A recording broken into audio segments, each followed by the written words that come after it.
Okay, so this is a video where I share my rough thoughts on how we could exchange name or teach a concept name, and also on how we can teach move, or which is sort of like give and take on the general version or something. And yeah, like I, yeah, so the first possibility for teaching names is just that we can try to we taught this with like also pointing, and then they can point at me and say like this is Simon. So yeah, not sure whether how exactly I want a word for is or so, whether I want to say equals and whether I then want to use quotes or not, but probably not quotes in this case. But yeah, and then the same for my partner. This is, I don't know, Alice or whatever. And then we can point in an orca, and then this is, and a tone for like they are expected to answer or something. I don't expect it to work that great. We don't even know whether orcas really do have names, what would be sort of natural, maybe. I don't know. Um, yeah, then the other option is that we do something like this, um, where, like, again, this is just my notation for quotes because I don't like the quotes notation because it's symmetric and I want to show when is a start quote and when an end quote. And yeah, so when we taught that I'm Simon and like my partner is Alice or something, then uh, we can, like, as we previously often did with like pictures of orcas or so, and then orca, we can indicate this like this and then say like those are names. And to not confuse them too much, we might want to teach the word first, where we just like use a lot of words in quotes, like for example orca or something, um, and then the show like the word below or so, where there's no like uh, similarity between the content of the concepts there. And yeah, so and then once we taught word, we can teach name by seeing like, okay, those are sort of similar in a particular dimension, so this is probably what name is about. Yeah, and we can of course also contrast with what are not names, and then have in quotes orcas or something. Um, yeah,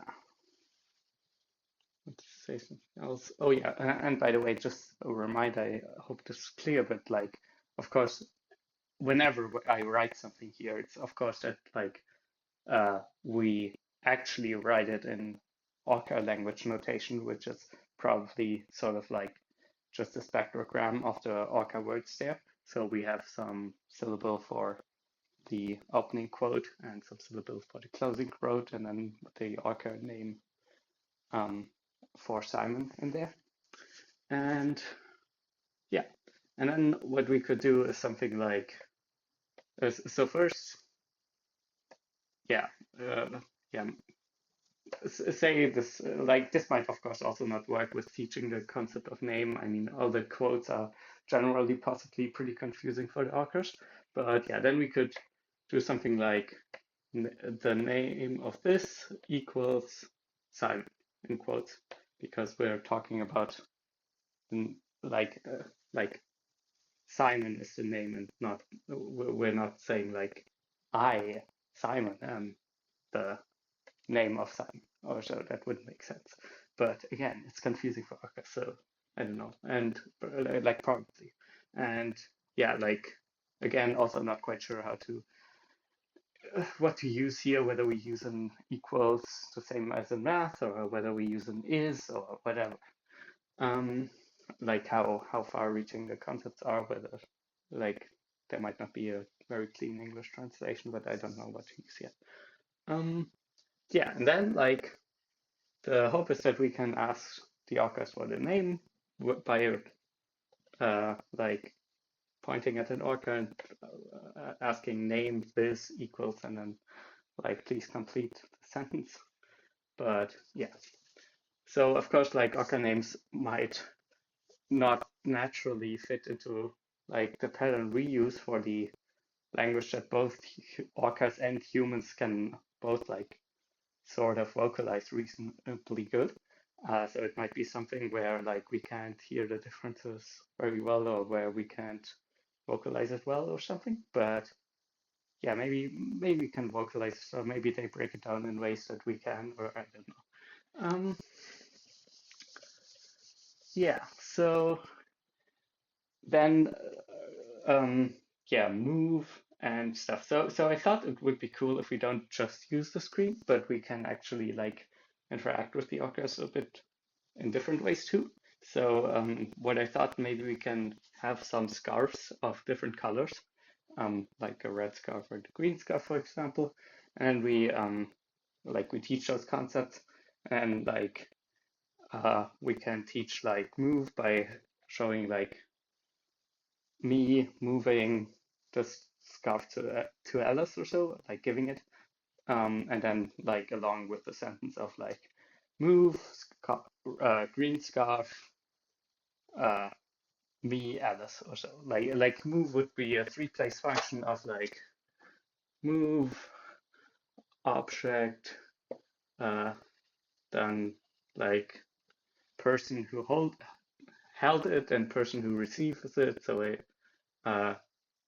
I just call it giver, taker.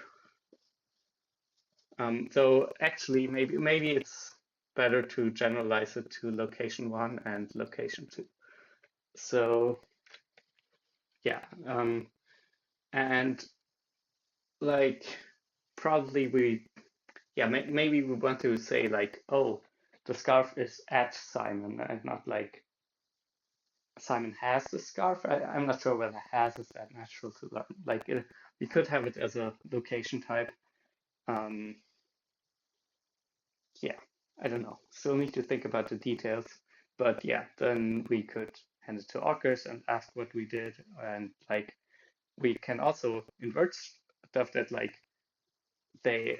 we can invent a new tone, which is supposed to indicate that the Ockers are supposed to do something rather than to reply. And then we can say like move green scarf from the orca who has the green scarf to Simon or so, and then see whether they can like recognize, oh yeah, this is probably what it means, like the new tone, if we play it after the sentence, that I'm supposed to do that or so, and then like, uh, yeah, hopefully like the orcas can also say stuff then, and then we can give them the scarf or so, and yeah, so those are some more thoughts. I don't know. Those are not very good yet. But yeah.